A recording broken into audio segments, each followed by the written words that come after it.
నమస్తే, welcome to 99 TV time task ప్రోగ్రామ్కి స్వాగతం. సీనియర్ జర్నలిస్ట్ సాయికృష్ణ గారు.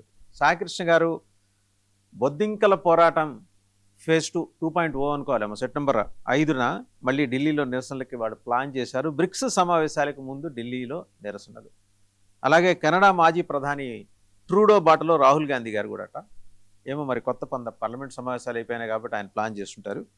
అండ్ తెలంగాణ బీజేపీ చాప కింద నీరులా పట్టు బిగిస్తోంది ఆ రాష్ట్రంలో. ఈ 3 అంశాలకు సంబంధించి ఈరోజు టైం టాస్క్లో మనం మాట్లాడుకుందాం. అండ్ టు స్టార్ట్ విత్ బొద్దింకల సీజన్ 2. ఏంటి సార్, సెప్టెంబర్ 5న వాళ్ళు ఏమన్నా వినూత్న తరహా నిరసన ఏమన్నా ప్లాన్ చేస్తున్నారా? వినిపిస్తుంది. అదే బొద్దింకల సీజన్ 2 సెప్టెంబర్ 5 ఏంటి సార్ వాళ్ళ ప్లాన్ ఈసారి?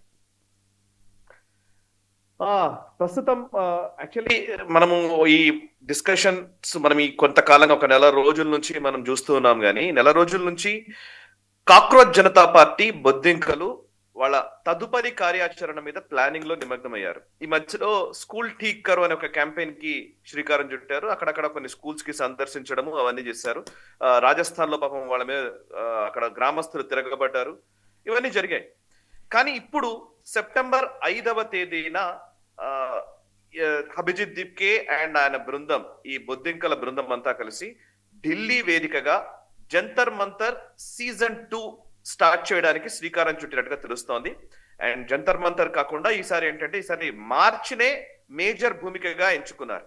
అంటే ఇంతకుముందు జంతర్ మంతర్ దగ్గర కూర్చొని నిరసన తెలిపినటువంటి వాళ్ళు ఇవాళ ఇండియా గేట్ నుంచి ఢిల్లీ పోలీస్ హెడ్ క్వార్టర్స్ వరకు నిరసనగా అక్కడ ఒక మార్చ్ నిర్వహించాలని, ర్యాలీగా వెళ్లాలని నిర్ణయించుకున్నట్టుగా తెలుస్తోంది. ఆ ప్రకటన కూడా చేశారు. దీనికి అందరూ యంగ్స్టర్స్ అందరినీ కూడా వాళ్ళు ఆహ్వానిస్తూ ఉన్నారు. ఈ పర్టికులర్ ఈ మార్చ్ లో పాల్గొనాలని చెప్తూ ఉన్నారు. యాక్చువల్లీ అర్థం కావాల్సిన విషయం ఏంటంటే ఈ సీజన్ 2 ఏ డేట్ లో పెట్టుకున్నారు. సీజన్ 2 అనే మాట అసలు నిజంగా ఈ మధ్య కాలంలో ఎక్కువ వింటున్నాం. ఎందుకంటే వెబ్ సిరీస్ లో వచ్చిన తర్వాత ఒక వెబ్ సిరీస్ లో ఒక సీజన్ అయిపోయిన తర్వాత సీజన్ 2 అంటారు, సీజన్ 3 అంటారు. ఇట్లా కంటిన్యూస్ గా చేసుకుంటూ పోయేది ఒక మాట. బట్ ఇప్పుడు ఈ సెప్టెంబర్ 5 అనేది కొంచెం నిజంగా చెప్పాలంటే వరీసమ్ ఫ్యాక్టర్. ఎందుకు అంటే కనుక సెప్టెంబర్ 12, 13 తేదీల్లో ఢిల్లీలో బ్రిక్స్ సమావేశాలు జరగబోతున్నాయి. బ్రిక్స్ సదస్సుకు అటు షీ జిన్పింగ్, ఇటు వ్లాదిమిర్ పుతిన్, ఇతర బ్రిక్స్ దేశాల సభ్యులు రాబోతున్నారు. అండ్ ఢిల్లీ వేదికగా నిర్వహించేటువంటి ఈ కార్యక్రమం సెప్టెంబర్ 12వ తేదీన జరగబోతోంది. సరిగ్గా వారం రోజుల ముందు సెప్టెంబర్ 5వ తేదీన ఈ ఉద్యమానికి వాళ్ళు శ్రీకారం చుట్టారు. అండ్ ఆ రోజు చేస్తామని అంటున్నారు. అంటే ఎందుకు ఇదంతా డెఫినెట్లీ మనం అనుకుంటున్నదే, చాలా సార్లు అనుకున్నదే, పార్లమెంట్ సమావేశాలకు ముందు చేసేది. అండ్ ఇప్పుడు కరెక్ట్ గా ప్లానింగ్ 1 వీక్ ముందు చేయడం అంటే ఆ 1 వీక్ అంతా కూడా హడావిడి బ్రిక్స్ మీద వెళ్ళదు, పూర్తిగా వీళ్ళ మీదకే హెడ్ లైన్స్ వెళ్ళేలాగా చూసుకోవడము. అండ్ దాంట్లో ఏదైనా లాఠీ చార్జో ఇంకోటి జరిగింది అనుకో, పర్మిషన్ ఇవ్వలేదనుకో, ఇంకోటి జరిగింది అనుకోండి, దాన్ని ప్రపంచ దేశాల ముందు చూపించే ప్రయత్నం చేయడం. సో బేసికల్లీ బ్రిక్స్ అనేది ఎవరున్నారు బ్రిక్స్ లో? అటు చైనా ఉంది, ఇటు రష్యా ఉంది. ఆబ్వియస్లీ వీళ్ళకి ఫండ్ ఎక్కడి నుంచి వస్తుంది? వెస్ట్రన్ దేశాలలో ఉన్నటువంటి డీప్ స్టేట్ నుంచి వస్తుంది. సో మీకు అర్థం చేసుకోవచ్చు, ఎవరైతే యుఎస్ కి ఇంట్రెస్ట్ లేదు, ఇప్పుడు బ్రిక్స్ అనేది రావడమే ఇంట్రెస్ట్ లేదు. బికాస్ బ్రిక్స్ వస్తుంది అనుకోండి, ఈ బ్రిక్స్ సమావేశాల్లో కొన్ని కీలకమైన అంశాలు కూడా చర్చకు రాబోతున్నాయి. ఇప్పుడు నిన్న కూడా మనం మాట్లాడాం. వాసు గారు, అజిత్ దోవల్ గారు చైనాకి వెళ్లారు, జయశంకర్ గారు పుతిన్ ని కలవడానికి రష్యాకి వెళ్లారు.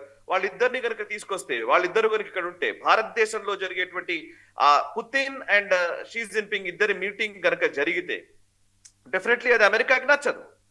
సో జియో పాలిటిక్స్ చూస్తేనేమో, ముఖ్యంగా డిప్లొమసీ లేదా దౌత్యపరమైన అంశాలు చూస్తేనేమో అమెరికాకి ఇష్టం లేదు. అండ్ ఇంకోవైపు చైనాకు కూడా ఈ అన్రెస్ట్ కావడం ఇష్టమే. ఓకే, సో దట్ చైనా తన ఆధిపత్యాన్ని చూపించడానికి అవకాశం ఉంటుంది. సో ఇప్పుడు ఈ బొద్దింకల ప్రొటెస్ట్ కి సెప్టెంబర్ 5వ తేదీన ఇండియా గేట్ నుంచి ఢిల్లీ పోలీస్ హెడ్ క్వార్టర్స్ వరకు మార్చ్ అన్నారు. పీస్ఫుల్ ప్రొటెస్ట్ అని చెప్తున్నారు. ఎంత మేర పీస్ఫుల్ ప్రొటెస్ట్ ఉంటుందో మనం గతంలో చూసాం. ఈవెన్ జంతర్ మంతర్ నుంచి పార్లమెంట్ కు వచ్చినప్పుడు ఎట్లాంటి పీస్ఫుల్ ప్రొటెస్ట్ జరిగిందో మనకు తెలుసు. పోలీసుల్ని కొట్టిన సందర్భాలు అవన్నీ మనం చూసాం కదా. సో ఇమీడియట్లీ ఏదన్నా అట్లాంటి, అఫ్ కోర్స్ ర్యాలీ అనగానే దానికి పర్మిషన్ ఇవ్వరు. ర్యాలీకి పర్మిషన్ ఉండనప్పుడు, పర్మిషన్ లేదు కాబట్టి మా మీద అణిచివేత ధోరణి, మీరు నిరంకుశ పాలన నడుస్తోంది, ఇవన్నీ మళ్ళీ ముందుకు తీసుకొచ్చే ప్రయత్నం చేస్తారు. సో అంటే ఇది ఒకటి సార్, బ్రిక్స్ సమావేశాలు జరుగుతున్నాయంటే అత్యంత కట్టుదిట్టమైన భద్రత ఉండాలి. వివిధ దేశాల నుంచి వస్తారు కాబట్టి. ఆ నేపథ్యంలో ఇలాంటి ర్యాలీస్కి పర్మిషన్ ఇస్తే మరి దేశవ్యాప్తంగా చాలామంది జన్జీ యువత అక్కడికి చేరుకున్నారండి. అంటే యువతని వాళ్ళు అంటారు, అందులో అసాంఘిక శక్తులు కూడా వచ్చే ప్రమాదం కనిపిస్తుంది. కాబట్టి చేరుకున్నాను అనుకోండి అప్పుడు పరిస్థితి ఏంటి? అలాగే మొన్న ఆ రోజు జంతర్ మంతర్ దగ్గర హింసాకాండ జరిగిన రోజున వాస్తవానికి ప్రముఖ ఉగ్రవాది మిర్వాయిజ్ ఉమర్ ఫరూక్ రావాల్సింది ఆ రోజు. జమ్మూ కాశ్మీర్లో వరదల కారణంగా కాశ్మీర్ ముఖ్యమంత్రి ఆయన ఒమర్ అబ్దుల్లా వాళ్ళ కార్యక్రమాన్ని రద్దు చేసుకున్నారు. ఇప్పుడు రేపు ఆయన కూడా అదే రోజున ప్లాన్ చేసుకుంటే మనం వీ కెనాట్ రూల్ అవుట్ కదా. ఇప్పుడు ఎగ్జాక్ట్లీ ఇప్పుడు మొన్నటిదాకా ఇప్పుడు మనం చూస్తే చూడండి దేశవ్యాప్తంగా ఆ, ఇప్పుడు రిజర్వేషన్లకు వ్యతిరేకంగా ఒక పోరాటం జరుగుతోంది జంతర్ మంతర్ దగ్గర.